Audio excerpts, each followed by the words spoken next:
7th century। बच्चों, आज हाथी वाले साल को 44 साल गुजर गए।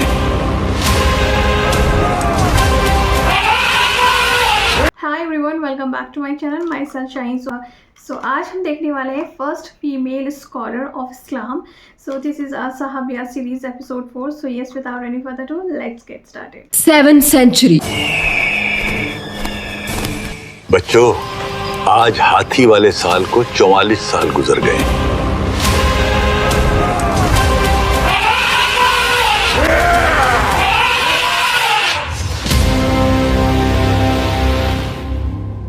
क्या वाकई? शुक्र करो हम जिंदा हैं। मक्का।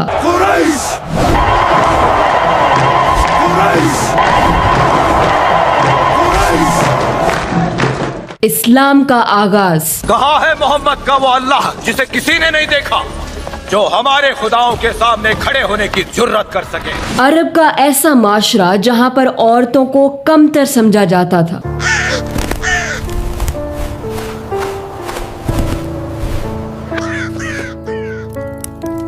आज तूने बेटी पैदा करके मेरी नाक कटवा दी है। तो क्या मार दूं उसे? और नॉलेज और विजडम पर सिर्फ मर्दों की हुक्मरानी थी। इल्म और हिकमत औरतों के बस में होता तो आज दुनिया कुछ और होती। और क्या? ऐसे दौर में एक औरत इल्म और हिकमत के मैदान में ऐसा कदम रखती है। वो आ गई।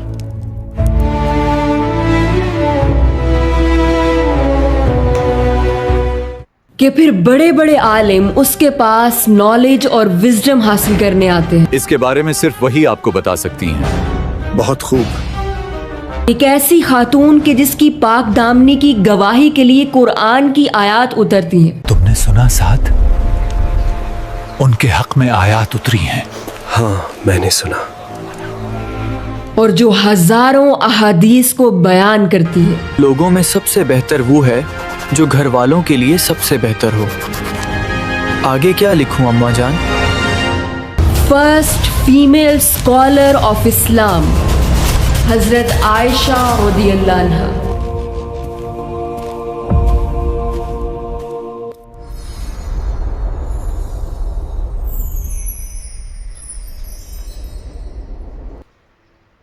हजरत आयशा रज़ियल्लाहु अन्हा 614 में अरब के शहर मक्का में पैदा हुई। मुबारक हो अबू बकर, खुदा ने आज तुम्हें दूसरी बेटी दी है। ये वो दौर था कि जब पहली वही को नाजिल हुए 4 साल गुजर चुके थे और रसूलुल्लाह सल्लल्लाहु अलैहि वसल्लम ने सरेआम दावत देना शुरू कर दी थी। मोहम्मद ने आज सारी हदें पार कर दी हैं। ठीक कहते हो अबू लहब। अब तक हमने इसे नजरअंदाज किया है, लेकिन अब इसकी आवाज काबा तक पहुंच चुकी है। बस अब और नहीं, मोहम्मद का मामला अब हद से गुजर चुका है। अबू लहब, तुम्हारे भतीजे को रोकना ही होगा। हर तरफ से मुसलमानों पर जुल्म हो रहा था। यासिर, बोलना अपनी बीवी को कि वो मोहम्मद के खुदा को पुकारे। उस वक्त इस्लाम कबूल करना दर हकीकत मौत को गले लगाना था। बिलाल, होबल की कसम, आज तुझे मुझसे कोई नहीं बचा सकता। इस्लाम का पैगाम सुनते ही जिन 4 लोगों ने सबसे पहले इस्लाम का पैगाम कबूल किया, उनमें से एक हजरत आयशा रज़ियल्लाहु अन्हा के वालिद और इस्लाम के पहले खलीफा हजरत अबू बकर सिद्दीक रज़ियल्लाहु अन्हु भी शामिल थे।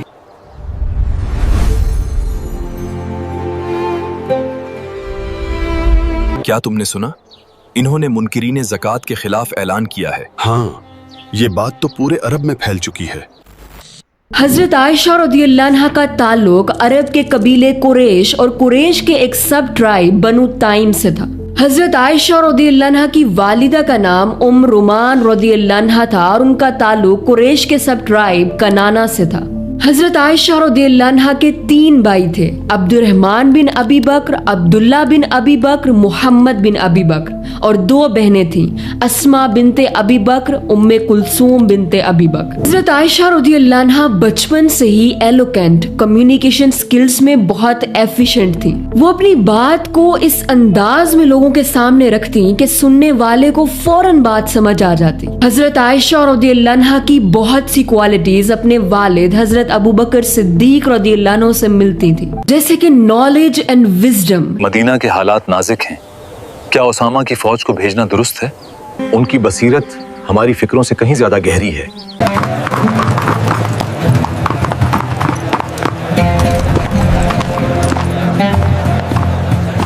पैगाम आया, उसामा को फतह हुई है। मुझे मालूम था। जेनरोसिटी। बहुत शुक्रिया इन पैसों का अम्मा जान। आपके वालिद के बारे में भी ऐसा ही सुना है। Unshakeable faith. आप भी अपने वालिद की तरह दिल की नरम और दीन में सख्त हैं। अम्मा जान, वो भी हक से पीछे नहीं हटते थे। क्योंकि अरब में कबायली सिस्टम था, लोग अपने कबीले की खातिर जान लेने और जान देने के लिए तैयार हो जाते थे, तो इसलिए हर शख्स अपने हसब नसब को बहुत प्रायोरिटी देता था और अपने एंसेस्टर्स और लिनिएज को जानने में बहुत इंटरेस्ट लेता था। हजरत आयशा रज़ियल्लाहु अन्हा को एंसेस्ट्री, हसब नसब के नॉलेज पर बहुत ग्रिप थी। अरब कबाइल और कुरैश के नसब को वो इस कदर जानती थी कि बहुत से लोग कबाइल के नसब और खानदानी कनेक्शंस के बारे में उनसे इल्म हासिल करते थे। अम्मा जान, कुरैश और बनु सकीफ का क्या ताल्लुक है? उन्होंने फरमाया कि कुरैश अपनी तिजारत और काबा की हिफाजत की वजह से मशहूर थे।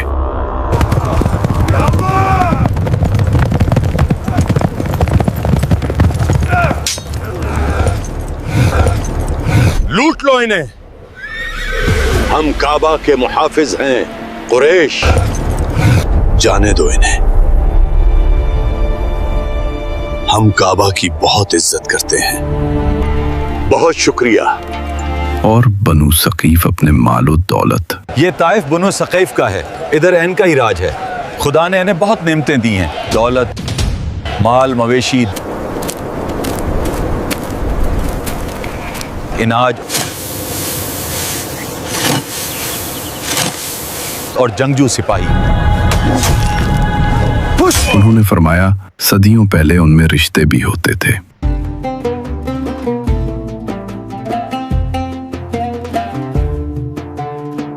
और खून खराबा भी। खत्म कर दो इन्हें। उन्होंने फरमाया उनका नसब का इल्म सिर्फ खून का हिसाब नहीं बल्कि तारीख और समाज को समझना है। लेकिन एक ऐसी क्वालिटी जिसने हजरत आयशा रज़ियल्लाहु अन्हा को बाकी तमाम लोगों में प्रोमिनेंट किया, वो थी उनकी स्ट्रॉन्ग मेमोरी। सैकड़ों अहादीस, आयात और अशियार उनको कैसे याद रहते हैं? वाकई उनकी याददाश्त बेमिसाल है। बचपन में डॉल्स के साथ खेलने के साथ साथ हजरत आयशा रज़ियल्लाहु अन्हा को शायरी का भी बहुत शौक था। और जैसे कि हम जानते हैं कि अरब के लोग अपनी जुबान पर बहुत फख्र करते थे और शायरी तो उनके कल्चर की जान थी। हसन इब्न साबुत की शायरी क्या कमाल की है। वो तलवार है जुबान की शक्ल में।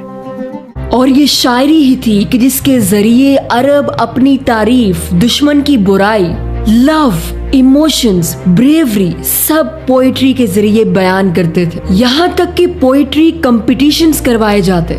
मैंने कई रातें भूख में गुजारी और उसे झीला है ताकि उसके जरिए मैं बेहतरीन रिस्क हासिल कर सकूं। जो इल्म हासिल करता है वो हिदायत का साथी बन जाता है, मगर जो जहालत में खोया रहता है वो मंजिल के बगैर चलता है। और जो पोएट्री सबसे अच्छी होती उसे काबे की दीवार पर लटका दिया जाता। यूँ समझे कि ये पोएट्री कंपटीशंस उनके लिए ओलंपिक्स गेम्स जैसे होते थे।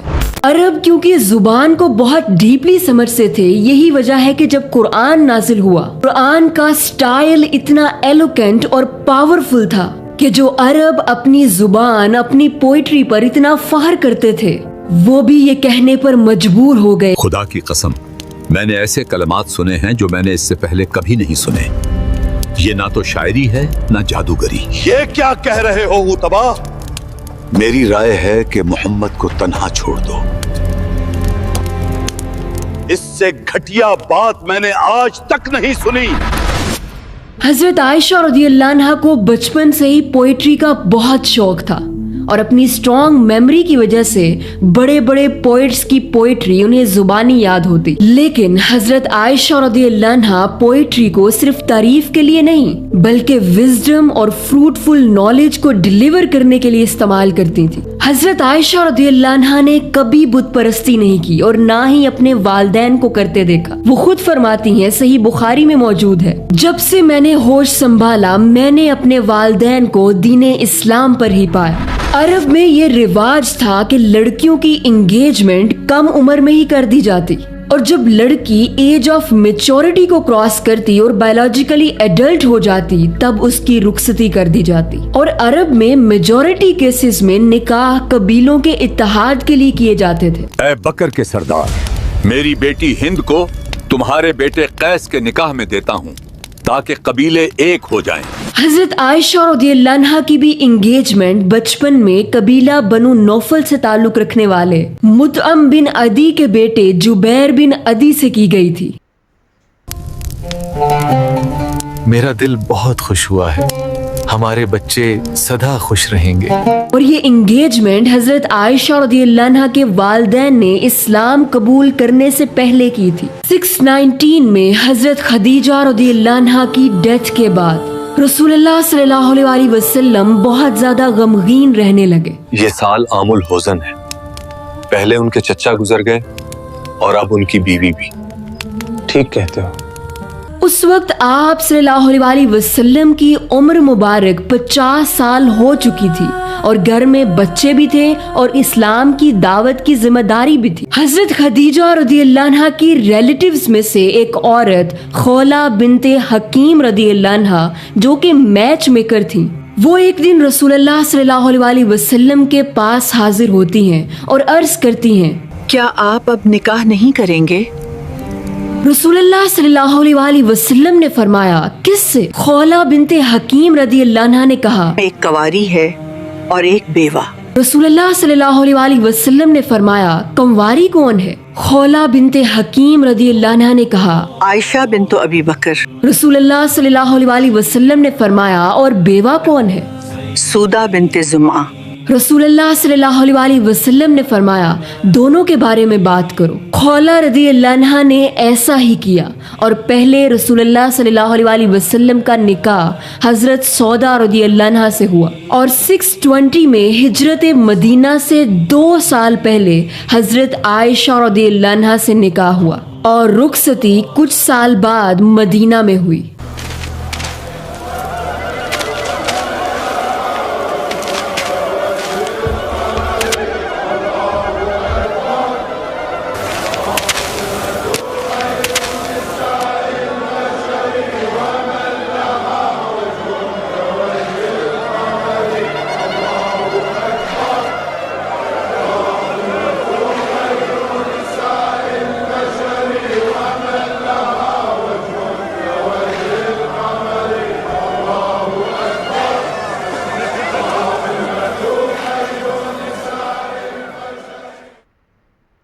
शादी के वक्त हजरत आयशा रज़ियल्लाहु अन्हा की एज को लेकर बहुत ज्यादा मिसअंडरस्टैंड किया जाता है। मगर लोग तो कहते हैं उन्होंने इस उम्र की लड़की से शादी क्यों की? अहले अकल के लिए ये जान लेना ही काफी है कि अरब में तब तक एक लड़की की रुखसती नहीं की जाती थी जब तक वो बायोलॉजिकली एडल्ट होने के साथ साथ मैच्योर ना हो जाए। मदीना में हजरत आयशा रज़ियल्लाहु अन्हा की रुखसती रसूलुल्लाह सल्लल्लाहु अलैहि वसल्लम के साथ हो जाती है और रसूलुल्लाह सल्लल्लाहु अलैहि वसल्लम की अज़वाज में से हजरत खदीजा रज़ियल्लाहु अन्हा के बाद हजरत आयशा रज़ियल्लाहु अन्हा रसूलुल्लाह सल्लल्लाहु अलैहि वसल्लम के सबसे ज्यादा करीब हो जाती है। तुमने देखा वो अपनी बीवियों में से सबसे ज्यादा मोहब्बत उनसे करते हैं।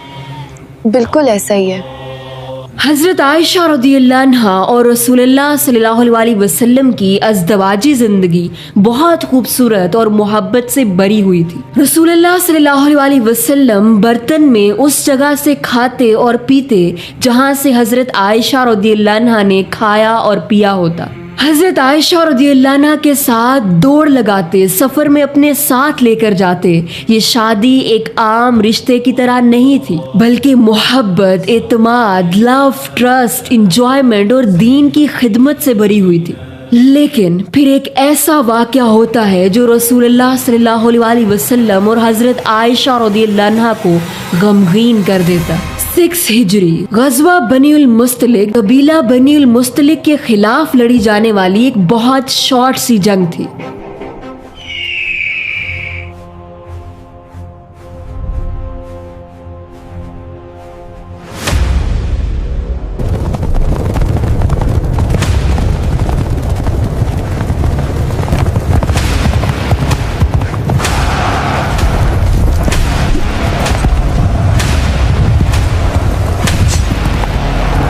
रुको, जब तक वो हुक्म नहीं देते।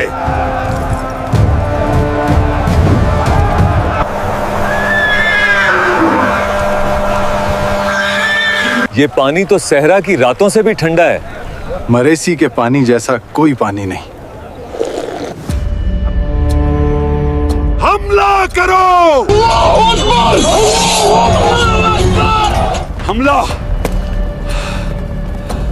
सबको खबरदार करो! हमला!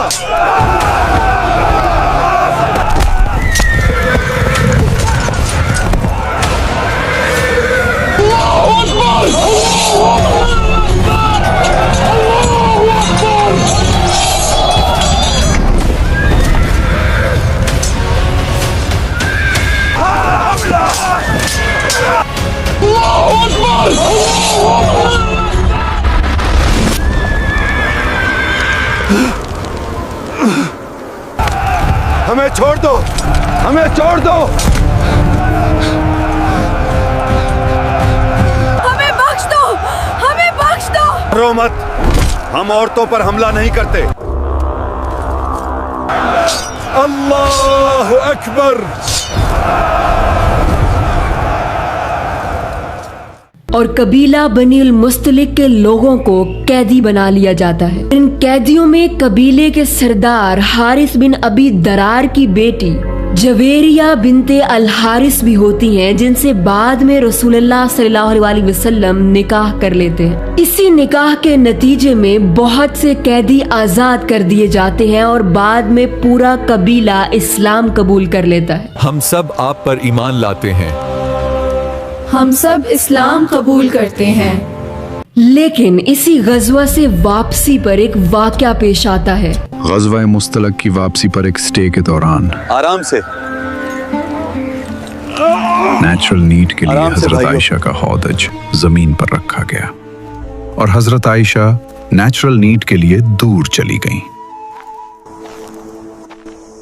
और इस दौरान उनका नेकलेस गिर गया।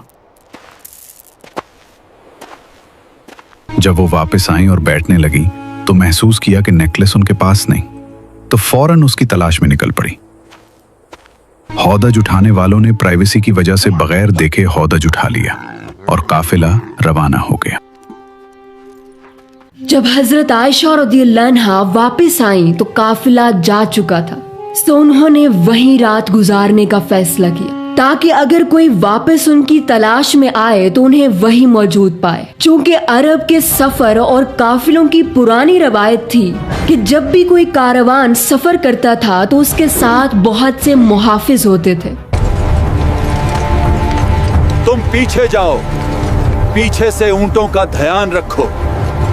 उनमें से एक शख्स को रियर गार्ड या कारवान्स वॉचमैन बनाया जाता, यानी उस शख्स को सबसे आखिर में आने की ड्यूटी दी जाती ताकि अगर काफिले का कोई पर्सन, कोई सामान, कोई जानवर पीछे रह जाए तो उसे साथ ले आए। गज़वा बनीउल मुस्तलिक से वापसी पर काफिले का रियर गार्ड हजरत सफवान बिन मुअत्तल रज़ियल्लाहु अन्हु को मुकर्रर किया गया था। जब सुबह हुई और हजरत सफवान रज़ियल्लाहु अन्हु उसी जगह पहुंचे जहां हजरत आयशा रज़ियल्लाहु अन्हा मौजूद थी, तो आप रज़ियल्लाहु अन्हा को देखकर हजरत सफवान रज़ियल्लाहु अन्हु ने फौरन कहा, इन्ना लिल्लाहि व इन्ना इलैहि राजिऊन। हजरत आयशा रज़ियल्लाहु अन्हा की आंख खुल गई। हजरत सफवान रज़ियल्लाहु अन्हु ने अपनी ऊंटनी बैठाई हजरत आयशा रदियल्लाहु अन्हा ऊंटनी पर सवार हुई और हजरत सफवान रदियल्लाहु अन्हु ऊंटनी को पकड़कर काफिले की तरफ ले गए। काफिलों के सफर के दौरान इस तरह का वाकया हो जाना कोई अनयूजुअल बात नहीं थी, लेकिन मुनाफिकीन ने इसी बात को बुनियाद बनाकर एक झूठा वाकया गढ़ लिया। क्या तुमने सुना गज़वा बनी मुस्तलिक की वापसी का माजरा? कहते हैं कि वो पीछे रह गई थी। मुझे दाल में कुछ काला लग रहा है। और मुनाफिकों के सरदार अब्दुल्ला इब्ने उबई बिन सुलूल ने इसे गलत रंग देकर हजरत आयशा रदियल्लाहु अन्हा पर तोहमत लगा दी। मैंने सुना है कि आयशा पीछे रह गई थी और उसके साथ एक जवान फौजी था और वो अगली सुबह ही काफिले से मिली। बल्कि हजरत आयशा रदियल्लाहु अन्हा और हजरत सफवान रदियल्लाहु अन्हु के हवाले से रूमर्स फैलाना शुरू कर दिए। उनकी बीवी होकर उनको ऐसे नहीं करना चाहिए था। पूरी रात गायब रही। मदीना में घरों और महफिलों में यही बात होने लगी। रसूलुल्लाह सल्लल्लाहु अलैहि वसल्लम के घर में सख्त बेचैनी थी। हजरत आयशा रदियल्लाहु अन्हा बीमार हो गई और रोती रहती थी।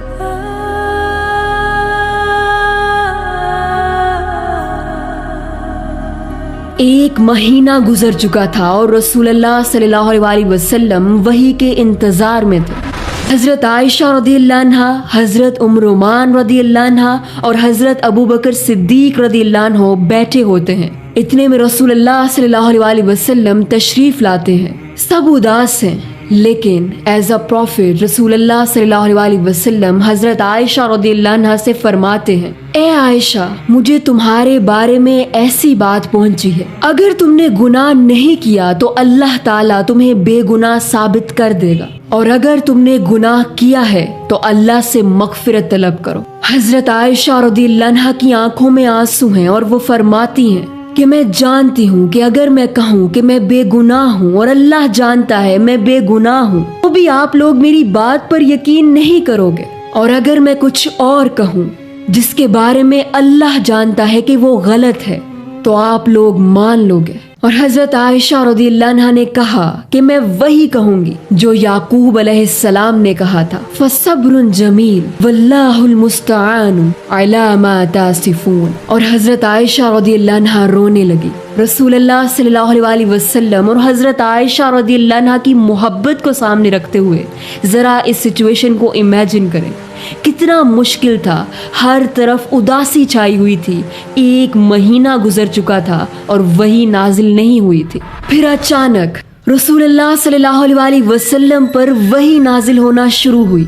पसीने के कतरे चेहरे पर झलकने लगे। माहौल सन्नाटे में डूब गया और फिर रसूलुल्लाह सल्लल्लाहु अलैहि वसल्लम ने मुस्कुराते हुए फरमाया, ए आयशा, अल्लाह ने तुम्हारी पाक दामनी साबित कर दी है।